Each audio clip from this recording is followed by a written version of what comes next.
Good afternoon, everybody. So today I'm going to do my trade write-up. I'm going to try to do this on every trade. I mean, more of the trades that, big picture trades, I guess. Um, I traded RGTI, the quantum names. They've been really panicking after NVIDIA CEO. Basically, he said that quantum's 20 years away or whatever he said. It's not even close to where people think it is. A lot of euphoria in the market, a lot of just inflation in these names, on very little. It's just the idea they got people hyped up, and eventually it all comes to an end. I don't really know anything about quantum computing, all that stuff. I don't know nothing about it. But what I do know is that when someone says that we're 20 years away, and he's a big name, especially the CEO of NVIDIA, you are going to get huge, huge panics. And that's what we got. So the setup,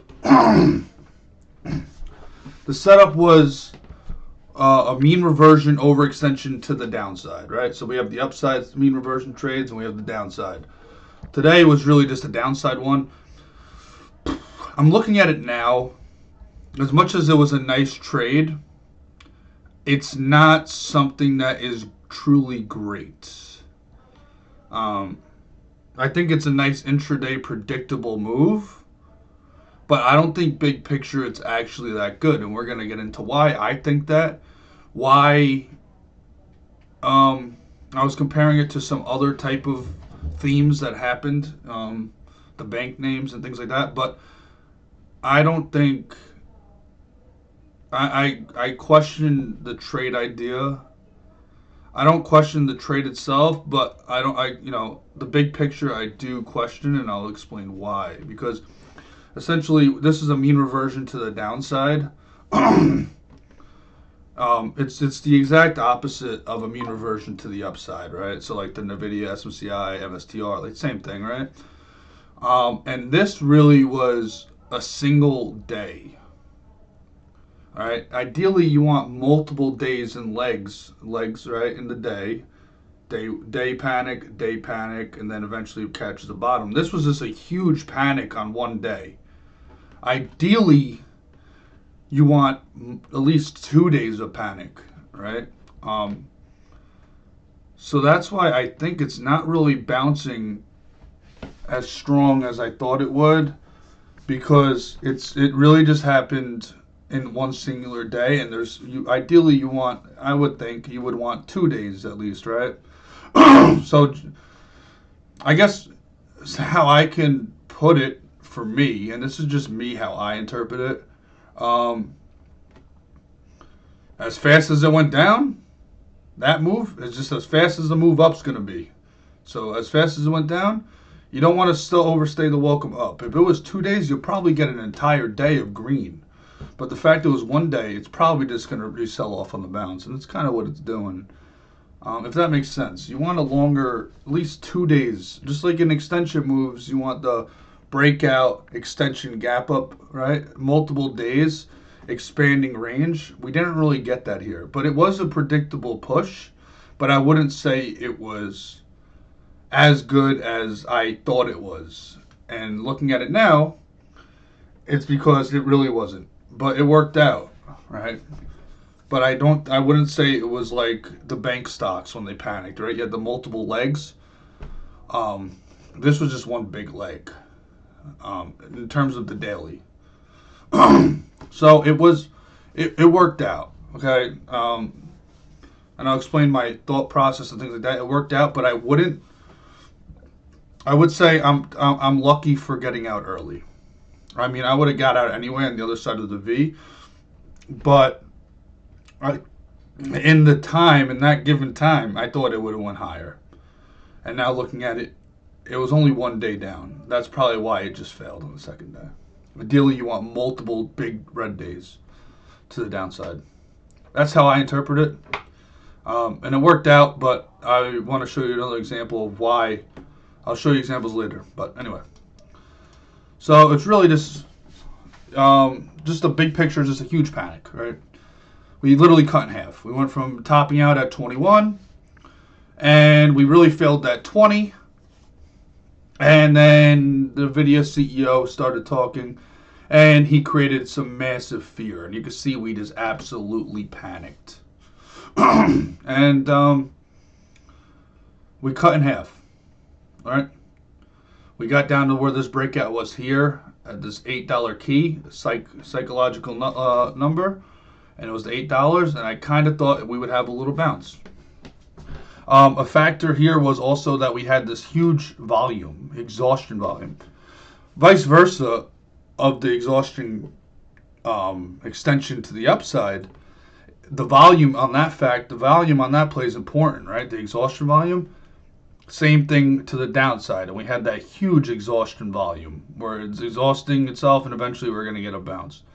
And I thought today it would have bounced more, which it didn't. But I basically made, I don't know, a little over $1.50 a share.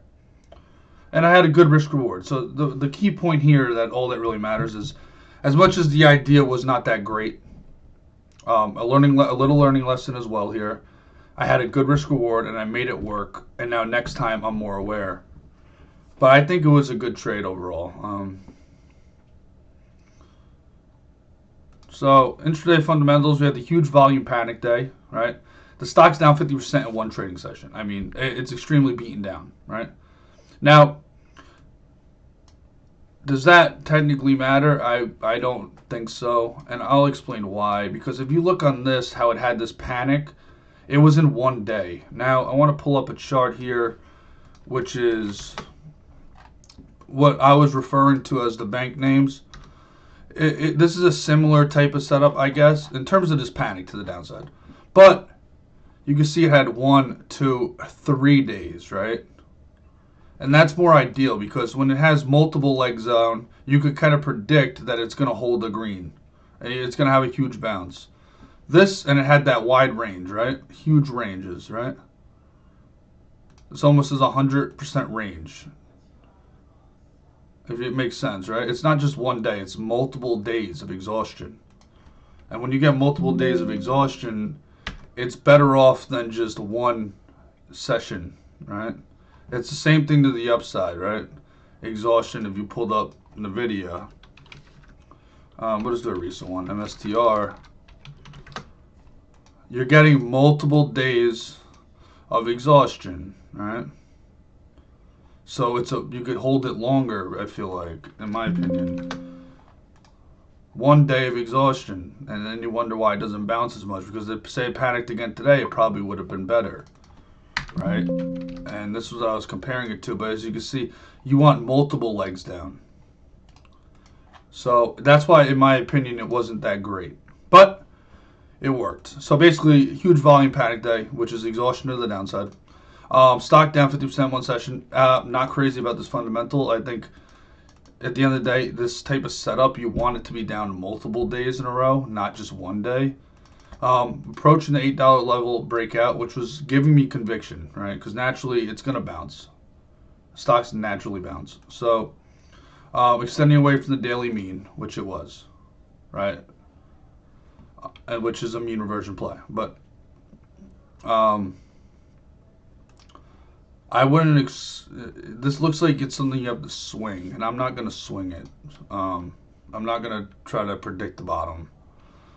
But you can see on WAL, and this is kind of what I was compared to. I don't think it's a good example, but you can see how really panicked, and you could really swing it because how deviated we were off the mean. How many days down straight, right? 1, 2, 3, compared to RGTI where it was really just 1. And that's kind of what makes it a big difference between good. This is like a C setup, right? Now, the catalyst was really the short-term overextension to the downside, right? Big panic. Quantum computing, obviously, and the setup was same thing. So the daily technical analysis was, well, we cut in half. I'm going to predict that tomorrow we're going to have a big flush out. And we're going to have a bounce, a predictable bounce, right? All this exhaustion volume, eventually we're going to have to get a bounce. All right, I like this $8 breakout level. I was looking at these 12s, but it already crashed through 12. So the next real level for me would have been this 8. psychological breakout from right over here. The daily intraday chart, there were some mistakes here, which we're going to go in trade management after, but really I wanted this to get the turn, and I wanted the other side of the V. But what I seen here was a huge panic, $1.50 in 3 minutes. And after that exhaustion previous day, I just imagine that it's going to gap down and have a huge panic quick, and then it's going to get soaked up. And right here, when it turned green and it had its first green candle with this wick on huge volume, was an indicator of as much downside volume we had on the daily. Now we're getting volume in on the bounce, and all this volume soaked it up, and we had this nice little bottom and wick. And I was really risking about 40 cents. So it was a 3-to-1 trade. I was risking $2,000, so it's almost a 4-to-1 trade. And it worked out very well. And really, I was just selling into pieces, and then obviously when it goes to the opposite side of this V, right here, you see, we draw a little trend line, you probably just want to get out. You caught the predictable move. And it worked out very well. Now, in terms, this simple waiting for that first green candle, other side of the V, right? Down, down. It's not as clear, this one, but I did like the volume factor. I did like how it's wicking. The big picture was still in mind of how oversold it was in such a short period of time. And I did like how the plan of the morning panic did come to fruition, and I liked how fast it panicked. So those are all little factors that gave me more conviction, as well as obviously the daily big picture. The trade management was not the greatest. I would fail myself with trade management. I'm going to fail myself here and take full accountability. Pre-market, there's no reason for me to be short in this, in this specific play. All right. This right here to me is all FOMO, right? This is fear. And looking at it now, there's just no reason. I don't primarily trade pre-market, so there wasn't really a specific reason for me to do it today. I was never down, right? I made $2,000 here, gave it back. I was down $3.15, I believe, by this one. After ECN fees, I was down around $200. But it doesn't really matter because these are a lot of random, a whole lot of nothing. There's nothing significant here. It's just see a little perk up. I think it's time, right? Perk, then it sells. Like every little intraday micro move is becoming so significant when I have a bigger picture plan. And the best way to get rid of FOMO is just to understand that even if this thing went without me, it's going to happen in trading. You got to let the trade set up how you want it, or everything's just random at that point. Right? So really, my mindset here should be like, well, I want that flush. And this is not what I want. I want this big flush. Right? And I should have just never been here trying to have FOMO that I'm going to miss the move, because at the end of the day, we all will miss moves. It doesn't really matter. It's just, if you have a plan, you got to let it come, right? You can't just be changing the plan as often as you want unless it's valid. But if it's FOMO, you can't lie to yourself and say that you were just creating invalid theses or a thesis invalid just to make sure you don't miss a play. That's really not something you trade. I don't trade randomly like this. And, luckily I was very proactive and I kept getting out because I knew that it just kept getting heavy. Every pop just kept getting sold into, and I just didn't want to take a loss pre-market. But I would give myself FOMO. This is simply just FOMO. There's nothing more else to say, but I had no belief in my plan. I didn't believe in my plan. I didn't think it would fail. All right, and then what happened? My plan came true, and it worked. So you got to believe in yourself, and you got to let that come. What you want, you got to let it happen, right? And what happened? It failed. I bought it. and I made a nice trade on it. Now I wouldn't say this is the best trade in the world. I would say this is a predictable bounce. But big picture, I wouldn't say big picture this is that great.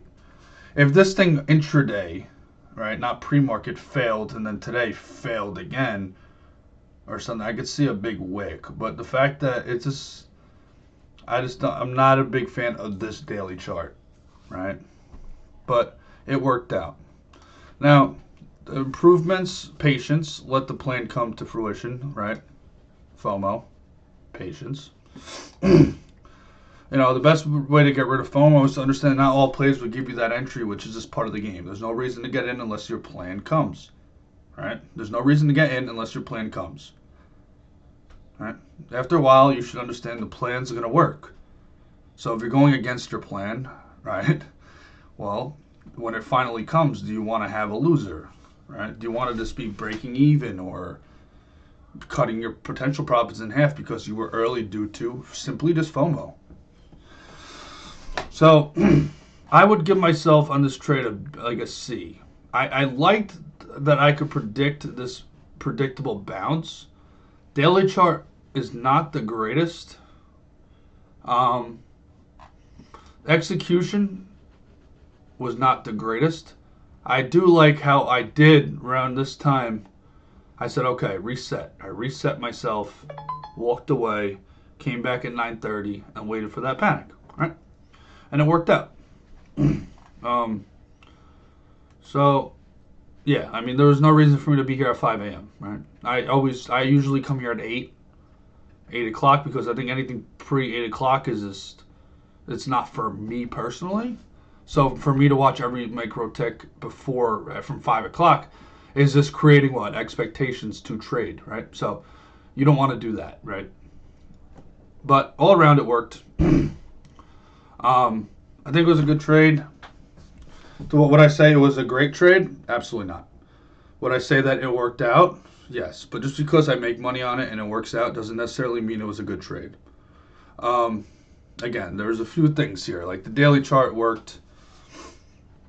Right, I had factors together, but I don't know if I would consider this. This is not an A plus at all, because there's not enough factors, especially how big this is. I like those multiple legs down, just like the opposite, multiple legs up.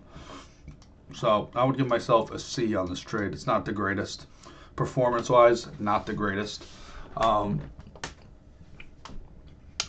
but it worked out, and that's something. One of those things where it's great when it works out and you learn from it, rather than it work out. You just can't complain when it works and you learn from it, right? At the end of the day, you can't complain. But, everything's, that's just how you do it. You go trade by trade, and you keep learning, and you keep improving upon it, and that's fine, right? That's what we're going to do. You're going to do this your entire career. You're going to be doing this stuff. Your entire career, man. Even when you think you're the best, the likelihood is you're probably not the best, right? Every time you make a trade, you're going to learn from it.